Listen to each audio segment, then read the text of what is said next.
Chapter 26, Friends by the Mammon of Unrighteousness.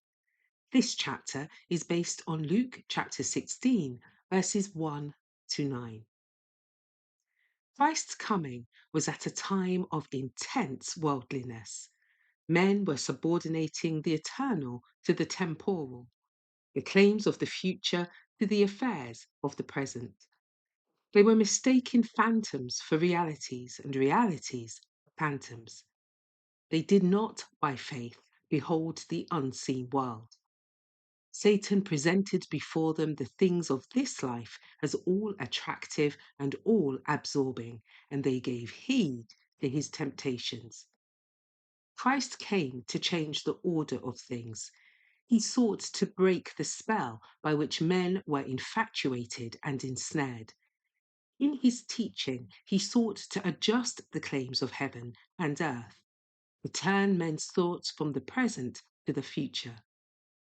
From their pursuit of the things of time, he called them to make provision for eternity.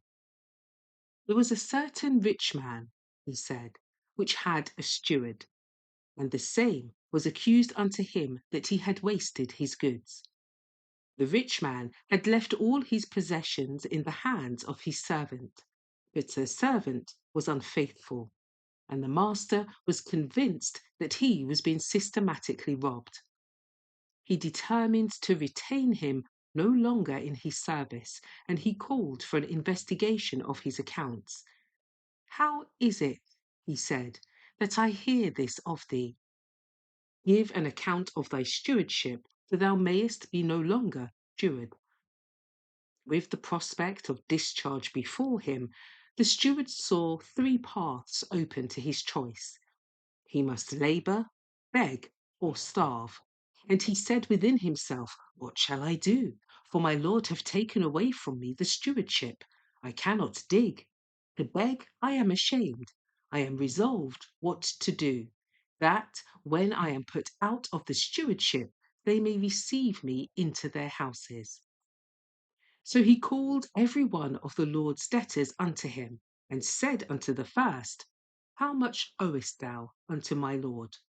And he said, 100 measures of oil. And he said unto him, Take thy bill, and sit down quickly, and write 50. Then he said to another, And how much owest thou? And he said, 100 measures of wheat. And he said unto him, Take thy bill, and write 80. This unfaithful servant made others sharers with him in his dishonesty. He defrauded his master to advantage them, and by accepting this advantage, they placed themselves under obligation to receive him as a friend into their homes. And the Lord commended the unjust steward because he had done wisely.